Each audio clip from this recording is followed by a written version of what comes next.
Wait, you're charging Negroes more than 20%? There's no way anyone can get out from under that. If your bank wasn't legally prohibited from lending the Negroes, you do the same. Within reason. 6%, fellas, huh? Let's get this done. The city will approve any new Southland Trust development in East Compton once all the original owners have sold. Not a given. Tell me my fucking business. Chicago, Baltimore, Lansing, Oakland, Seattle. Now that was foresight. Move just one black family into a decent white neighborhood, and the other homeowners will throw money at you faster than you can count it. Negroes aren't stupid. Given a choice, even they don't want to live among other Negroes. Nothing more American than people willingly paying double for something they can't afford in the first place. And what happens once they realize they have been swindled? Well, you could always ask Miss Koister if you could borrow a sanitary napkin. If they make their mortgage payments, we win. If they default, we win. Oh, you pray they miss their nut, and then you put those houses right back on the market. At another markup. And by this time, it's an all-Negro neighborhood. An entire population of Negroes who can't secure traditional mortgages. Do you need an abacus? Uncle, 6%. Oh, there you go.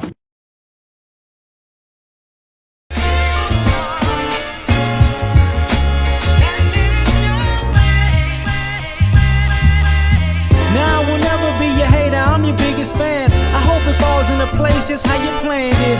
Life could put you in a pickle, just make sure it's kosher. Lean on me like Bill Withers until you smell the roses. What's happening, fam? L.A.R. movement still moving. Subscribe or die trying. You see the thumbnail, more importantly, you see the clip. Get this book on Amazon, right? Dope read. So, we got to talk about redlining and reparations. And it's for a reason, because I made a video about somebody making these dumb woke references about, white supremacy being intersectional or whatever. But this is what really happened. So when people talk about reparations and slavery, they skip over Jim Crow and they skip over redlining, right? So I'm gonna just say the 60s and the 70s. Like in 1960, the cost of a home was like 11,000. In 1970, it was like 23,000. Now, of course, wages are different. So people were making a certain amount of money, like maybe 11,000 a year or something like that. But just bear with me. So this is what was happening. Banks wouldn't lend to us black folks, my grandparents or whatever, right? And some of my great grandparents or whatever, depending on the year we're talking about. But what would happen is other white people, and this they blame Jewish people for, but it wasn't just Jewish people; it was a bunch of white people, and them. They was like, well, we'll lend to you. So this was initially in a sense where you get the term of a loan shark. If the bank won't give you money, I'm gonna give you the money per se. But a bank would charge you 4, 5, 6%. They're going to charge you like 20, 30, 40, 50, whatever, right? So this is what was happening. And I had my grandfather, both of my grandfathers were in the military. So the thing about it was, no, they couldn't get they didn't get the veterans loans or whatever, because even my grandfather had to do this. So some white guys like, okay, well, we're going to put the house in my name because I can get it. But since I can get it, you pay me, and then when you pay the house off, blah, blah, blah, blah, blah, then I give you the deed, which was the hustle that never actually happened. You get what I'm saying? So some of these people, when they have these families who have all these rental properties, they weren't really rental properties. What it was, let's just say, like I said, in the 60s, a house was 11,000. That black person might have paid 22,000, 33,000. And then, but they kept getting charged fees and fees and fees and fees, because the white person was just charging for anything. Anything could be a fee, right? So at some point they hit a certain number and they evict them. Even if the house was paid off, how you gonna know? Because you're not getting the paperwork, right? But when you're getting screwed. So that is what was happening.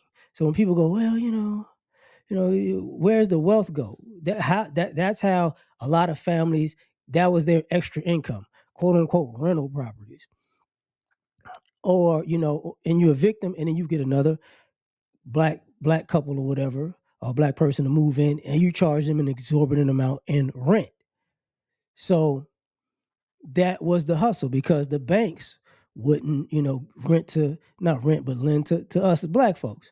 So it's all good, right? This is what people was making their money off of. This is it's basically the same premise of if you got one of them check cashing places in your neighborhood, or more importantly, the payday loans. Hey man, you need $100 and you're gonna owe them $100 tomorrow for that $100. It's basically the same premise. So when the guy in the clip says nobody can ever get under that was the point. My great grandfather, so he owned land, livestock, basically, of course, land, livestock, crops, and oil was on the property. So when my great grandfather died, the white people in that country town decided, hey, this is a prime opportunity. So basically, they put out a hit on my great grandmother. Make a long story short. So she had to move to the city and hide in the quote unquote projects around all us black folks so they wouldn't find her and kill her. So, of course, that was either I want to say it was the 70s, and that actually wasn't the 60s when that happened, because my great grandmother was in the projects when I was a child in the 80s. So I think that happened in the 70s, But of course, since that happened, white people with other white people, well, the Negro S isn't here, and we didn't kill her, but she's not coming back, and if she came back, we'll kill her. So it's just your property now, buddy. So when people go, oh, my family worked hard, my family did this, and my family did that, what they don't talk about is this type of stuff.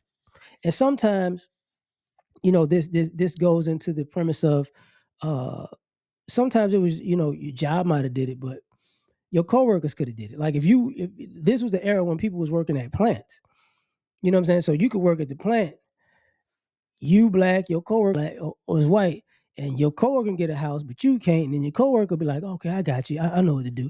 And your coworker's the one, not, they already know how much you're making, so they fleecing you, and that's your coworker. You get what I'm saying? So it wasn't just it wasn't a people like to think of it like some kind of organized crime thing, and and it was the criminals doing it. It wasn't just no, it wasn't just it was regular business people, regular coworkers, regular people. You might have went to the military with some of these people, and they got they veteran benefits, and you didn't get yours. So when people, I got a summer house here, and I have these properties here and these properties there, y'all never thought about it, but what it was that's somebody's house that somebody else paid for.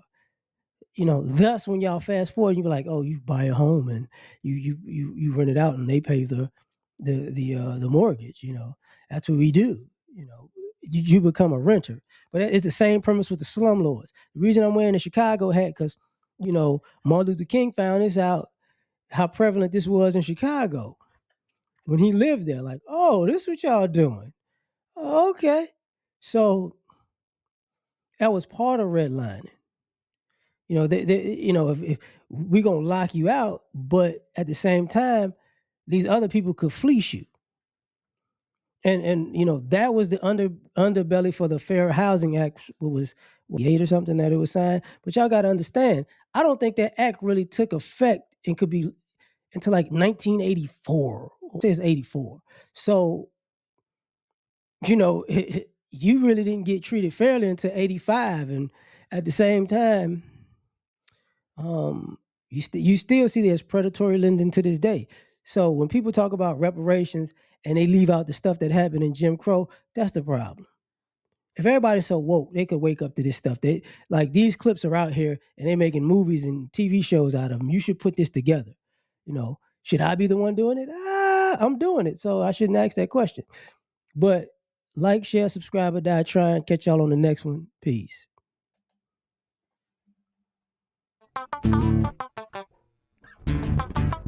You ever been at the top of the universe? I'm gonna say it to you.